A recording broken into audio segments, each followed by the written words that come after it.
নমস্কার দর্শক বন্ধুরা, রে স্পোর্টসের পর্দায় আপনাদের সকলকে স্বাগত জানাই। এই মুহূর্তে আমি রয়েছি Rajarhat national centre of excellence practice গ্রাউন্ডে এবং আপনারা জানেন যে আগামীকাল নৈহাটি স্টেডিয়ামে জর্জ টেলিগ্রাফের মুখোমুখি হতে চলেছে মোহনবাগান। সেই ম্যাচের আগে আজকে শেষ মুহূর্তের প্রস্তুতি সারছেন সবুজ মেরুন ফুটবলাররা।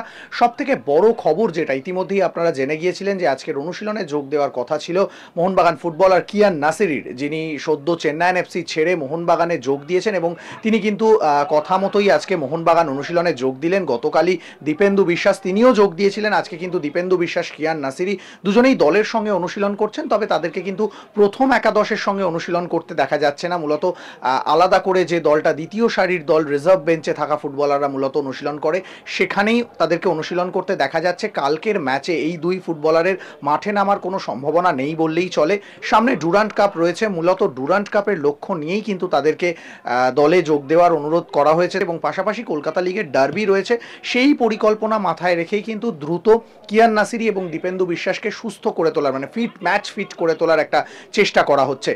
কিয়ান নাসিরি প্রথম দিনের অনুশীলনে তাকে কিন্তু বেশ চনমনে মেজাজেই দেখা যাচ্ছে, যেমনটা গতকাল আমরা জানিয়েছিলাম দীপেন্দু বিশ্বাসকে প্রথম দিনের অনুশীলনে দেখা গিয়েছিল। কিয়ান নাসিরি তিনি প্রথমেই অনুশীলনে যোগ দেওয়ার পর বেশ কিছুক্ষণ দেখা গেল, যখন মূল অনুশীলন শুরু হয়নি তখন দেখা গেল দীপেন্দু বিশ্বাসের সঙ্গে তিনি নিজেদের মধ্যে অনুশীলন করলেন, বল দেওয়া নেওয়া, নিজেদের মধ্যে খুনসুটি। এবং সিনিয়র দলে আমরা যেটা দেখে থাকি যে নতুন ফুটবলারকে আহ্বান জানানো বা কারুর জন্মদিন থাকলে একটা বিশেষ রীতি দেখে থাকি, সেই রীতি কিন্তু আজকে আমরা মোহনবাগানের এই জুনিয়র অনুশীলনেও দেখলাম, যেখানে কিন্তু কিয়ান নাসিরি এবং দীপেন্দু বিশ্বাসকে এই অনুশীলনে আহ্বান জানালেন সন্দীপ মালিক, মিংমা শেরপারা এবং কিয়ান নাসিরি, দীপেন্দু বিশ্বাস তারপর কিন্তু বেশ কিছুক্ষণ শারীরিক অনুশীলন করলেন দলের সঙ্গে এবং তারপর দেখা গেল দ্বিতীয় সারির দলের সঙ্গে নিজেদের মধ্যে অনুশীলন শুরু করতে। তবে কালকে জর্জ টেলিগ্রাফের বিরুদ্ধে ম্যাচে মাঠে নামার আগে মোহনবাগানের সবথেকে বড় চিন্তার কারণ দুটি। এক হচ্ছে শেষ ম্যাচে লাল কার্ড পেয়েছেন সালাউদ্দিন আদনান, যিনি আগামীকাল ম্যাচে মাঠে নামতে পারবেন না। অন্যদিকে চোটের জন্য কালকে মাঠে নামতে পারবেন না মিংমা শেরপা। এই দুই ফুটবলার মোহনবাগানের রিজার্ভ দলে কলকাতা লিগে এখনো পর্যন্ত 3টে ম্যাচে কিন্তু দুরন্ত পারফর্ম করেছেন, যেটা আমরা দেখেছি যে ডান প্রান্ত দিয়ে আক্রমণের সময় সালাউদ্দিন আদনান তিনি কিন্তু গুরুত্বপূর্ণ ভূমিকা পালন করেন, পাশাপাশি ইনভার্টেড হয়ে যখন ভিতরে চলে আসেন তখন কিন্তু গোল করার ক্ষেত্রে বা গোলের বল বাড়ানোর ক্ষেত্রে একটা গুরুত্বপূর্ণ ভূমিকা নিয়ে থাকেন। অন্যদিকে মিংমা শেরপা এই কয়েকদিনেই তিনি কিন্তু সন্দীপ মালিকের পাশে মাঝ মাঠে মোহনবাগানের স্তম্ভ হয়ে উঠেছেন। তিনি চোটের জন্য বাইরে রয়েছেন, ফলে এই দুই ফুটবলারের পরিবর্তন হিসেবে অবশ্যই নতুন ভাবনা চিন্তা করবেন ডেগি কার্ডোজো। যদিও আজকে অনুশীলনে ডেগি কার্ডোজো উপস্থিত নেই, কারণ আগেই আমরা জানিয়েছিলাম যে এএফসি লাইসেন্সিং পরীক্ষার জন্য তিনি ব্যস্ত রয়েছেন। তবে কালকে কিন্তু ডাগ আউটে দেখা যাবে বাগান কোচ ডেগি কার্ডোজোকে।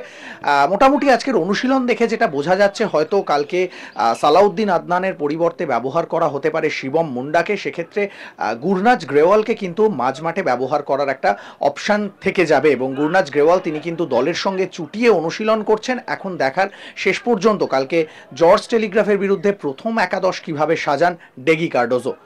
চলুন এক নজরে দেখে নেওয়া যাক আজকের মোহনবাগান অনুশীলনের টুকরো কিছু মুহূর্ত।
Rajarhat national centre of excellence থেকে ক্যামেরায় শুভম মণ্ডলের সঙ্গে সৌরভ মুখার্জি, রে স্পোর্টস।